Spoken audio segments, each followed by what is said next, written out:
छीनता, आबो दाना बंद नहीं करता, सूरज को हुक्म नहीं करता कि इसके आंगन में रोशनी नहीं फैलानी, चांद को नहीं रोकता कि तेरी किरणें इसके वेड़े में नहीं पड़नी चाहिए, बल्कि अल्लाह जब किसी से नाराज होता है सजदों की तौफीक छीन लेता है। सजदों की तौफीक छिन गई तो फिर समझो अल्लाह नाराज है, अल्लाह राजी नहीं है। और अगर सजदों की तौफीक नसीब हो जाए, किसी ने वासफ अली वासफ मरहूम से पूछा था कि कैसे हमें पता चलेगा कि हमारी नमाज कबूल हो गई है, तो उन्होंने कहा था एक नमाज के बाद दूसरी अता हो जाए तो समझ लो पहली कबूल हो गई है। तो नमाजों का नसीब होना ये अल्लाह की रिजा और अल्लाह की खुशनुदी की दलील है, और सजदों की तौफीक का छिन जाना ये अल्लाह की नाराजगी की दलील है। मैं और आप देखें कि हम कहाँ खड़े। देखिए दौलत तो कुफार को भी मिलती है, अल्लाह दौलत उसे भी देता है जिससे राजी है, उसे भी देता है जिससे नहीं राजी, लेकिन सजदों की तौफीक उसे ही देता है जिस पे वो राजी है। तो पंज गाना नमाज शियारे जिंदगी बना लीजिए, नमाज कज़ा ना होने पाए। कयामत के दिन बेनमाजी उस सफ में खड़ा होगा जिस सफ में नमरूद खड़ा होगा, जिस सफ में हामान खड़ा होगा, कारून खड़ा होगा, शद्दाद खड़ा होगा। मुझे बताइए हम में से कोई ये गवारा करता है हम उस सफ में खड़े कर दिए जाएं जहां दुश्मनाने खुदा खड़े हों? आज कोई नमाज पढ़े या ना पढ़े, हशर के दिन हुक्म होगा कि अल्लाह के हुजूर सजदा करो। हर कोई सजदा करना चाहेगा, जो नहीं पढ़ता वो भी करना चाहेगा, लेकिन बेनमाजी की कमर अकड़ जाएगी, वो आरजू रखने के बावजूद सजदा नहीं कर पाएगा। कुरान बताता है कुछ लोग जहन्नम को धकेले जा रहे होंगे, उन्हें कुछ लोग पूछेंगे मा सलकाकुम फी सकर, तुम जहन्नम को क्यों जा रहे हो, क्या हुआ तुम्हें? तो वो जवाब में क्या कहेंगे? लम नकु मिनल मुसल्लीन, हम नमाज नहीं पढ़ा करते थे। सबसे पहला हिसाब कयामत के दिन जो बंदे से लिया जाएगा वो नमाज का लिया जाएगा। पहला सवाल बंदे से ये होगा। यार चिड़ियां भी रब की तस्बीह बोलें और अशरफुल मखलूकात सोया रहे। जब सुबह का वक्त होता है हशरातुल अर्ज़ भी बिलों से निकल के रब की तकदीस के तराने पड़ रहे होते हैं। दरख्तों की शाखों पे चिड़ियां परिंदे वो भी अल्लाह की तकदीस के तराने पड़ रहे होते हैं। हशरातुल अर्ज़ भी उसकी तकदीस के गीत गा रहे होते हैं, और अशरफुल मखलूकात खराटे ले रहा हो, इससे बड़ी बदनसीबी क्या हो सकती है। आइए पांच गाना नमाज शियारे जिंदगी बना ले। इस मजलिस में अगर कोई बेनमाजी है तो आज अज़्म मुसम्मम करके यहां से लौटे कि आज के बाद नमाज नहीं छोड़ूंगा।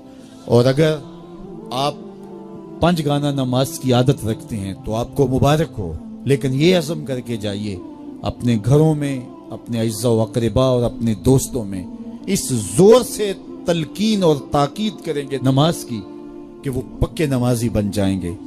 बंदा बंदगी से सजता है, जिंदगी आमद बराए बंदगी, जिंदगी बेबंदगी शर्मिंदगी।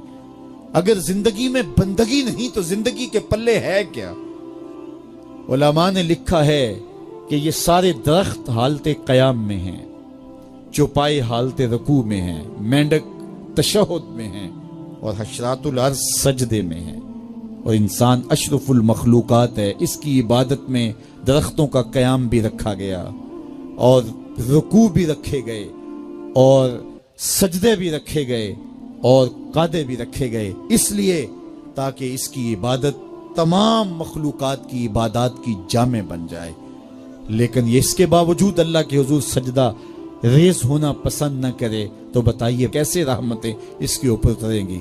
खुश नसीब तो वो हैं जो पंज गाना नमाज अदा करने के बाद तहज्जुद भी कज़ा नहीं होने देते, सजदों से अल्लाह के हुजूर हाजिरी पेश करते हैं। सबसे ज्यादा बंदा अल्लाह के उस वक्त करीब होता है जब सजदे में सर रखा हुआ होता है।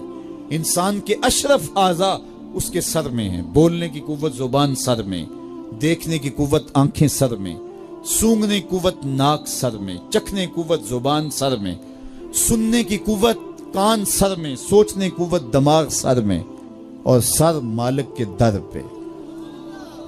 नाक भी रगड़ रहा है, पेशानी भी रगड़ रहा है, और जुबान से क्या कह रहा है? सुबहान रब्बियल आला, मालिक मुझसे नीचे कोई नहीं, तेरे से बाला कोई नहीं। इंसान को बंदगी का ज़ौक़ जब नसीब हो जाता है, जब उसके हुजूर बंदा झुकने लग जाता है, तो फिर वो किसी के आगे नहीं झुकता। वो एक सजदा जिसे तू गरां समझता है, हजार सजदे से आदमी को देता है नजात। हज़रत मुआविया रज़ी अल्लाह ताला अन्हु की मरवियात से है کہ اللہ تعالیٰ جل شانہ جس کی بہتری کا ارادہ کرتا ہے اس کو دین میں سمجھ عطا کر دیتا ہے، اس کو دین میں فقاہت نصیب کر دیتا ہے۔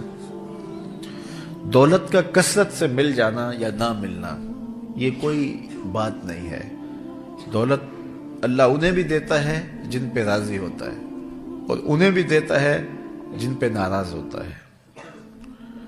قارون کو دولت دی، فرعون کو دولت دی، بادشاہت بھی دی، حامان ہے، شداد ہے، شدید ہے، کتنے کتنے دولت مند اور تخت و تاج کے مالک گزرے، اللہ ان پہ راضی نہیں تھا، لیکن ان کو بھی دولت دی جن پہ راضی تھا۔ حضرت عثمان غنی کو دولت عطا کی، حضرت عبد الرحمن ابن عوف رضی اللہ تعالیٰ عنہ کو صحابہ میں سب سے زیادہ دولت مند حضرت عبد الرحمن ابن عوف تھے، ان کو بھی دولت عطا کی، اور بھی لوگوں کو، حضرت سلیمان کو پیغمبری بھی دی، دولت بھی دی، بادشاہت بھی دی۔ تو دولت وہ اسے بھی دیتا ہے جس پہ راضی ہوتا ہے، اور دولت اسے بھی دیتا ہے جس سے راضی نہیں بھی ہوتا، لیکن فقاہت فی الدین، دین کی سمجھ صرف اسے دیتا ہے جس پہ راضی ہوتا ہے۔ تو جس کو دین کا فہم دے دیا گیا، دین کی سمجھ دے دی گئی، اللہ تعالیٰ اس پہ راضی ہے۔ جس کی بھلائی چاہتا ہے، جس کی بہتری چاہتا ہے، اس کو اللہ تعالیٰ جل شانہ دولت دین دے دیتا ہے اور دین کی سمجھ عطا کر دیتا ہے۔ حضور علیہ الصلوۃ والسلام کا ایک اور فرمان سن لیجئے، جو ایسے راستے پہ چلا جس میں وہ علم کی تلاش کرتا تھا، جو علم طلب کرنے کے لیے کسی راہ کا مسافر ہوا، سہل اللہ لہ بہ طریقا الی الجنہ، تو وہ جنت کے راستے پہ چلا۔ جتنے قدم اٹھاتا ہے وہ جنت کی طرف قریب ہوتا چلا جاتا ہے۔ تو راہ علم کے سفر میں اللہ نے اتنی برکتیں رکھی ہیں۔ حضرت سلیمان علیہ السلام کو اللہ نے اختیار دیا، یا دولت لے لو، یا بادشاہت لے لو، یا پھر علم لے لو۔ ان تین چیزوں میں اللہ نے ان کو ایک چیز اختیار کرنے کا اختیار دیا، یا دولت لے لو، یا بادشاہت لے لو، یا علم لے لو۔ انہوں نے کہا مالک مجھے علم دے دے۔ کہا اچھا تو نے علم کو اختیار کیا، دولت اور بادشاہت اس کے صدقے دے دی۔ ایک زمانے میں ایک ملک نے دوسرے ملک پر قبضہ کر لیا، تو جو بادشاہ وقت تھا اس کو گرفتار کر لیا۔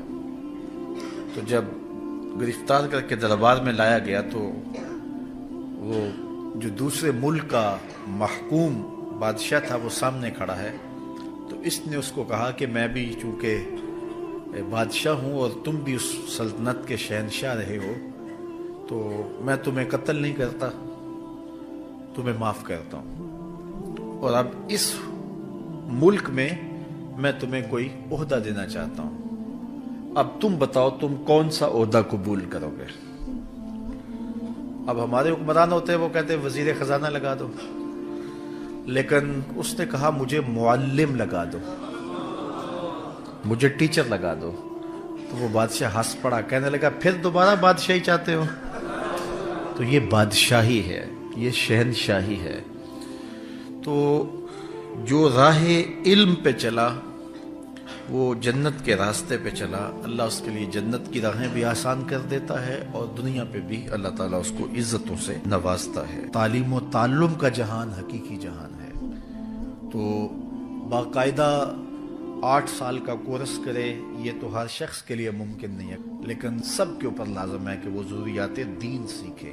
ان میں نماز، روزہ، حج، زکوٰۃ، اگر کاروبار کرتا ہے تو کاروبار کے مسائل، اسی طرح جو ہے وہ کفر، اسلام، بنیادی عقائد، یہ وہ چیزیں ہیں جو ہر ایک شخص کے اوپر جو ہے وہ سیکھنی واجب ہیں اور ضروری ہیں۔